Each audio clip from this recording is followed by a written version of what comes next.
I have this little magnet on the front of my dryer, and here's what it says. I believe you should live every day as if it is your last.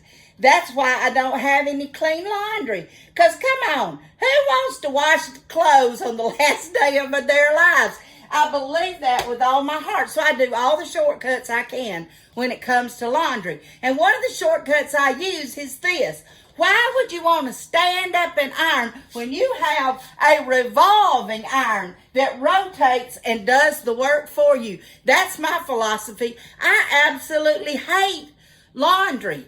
I think that you can just let your clothes go until you got like 25 loads and then pack them all down in there just as far as you can pack them and wash them all at one time, because the friction that it creates when it's rocking like that gives your clothes the same cleansing effect as if you were beating them on a rock.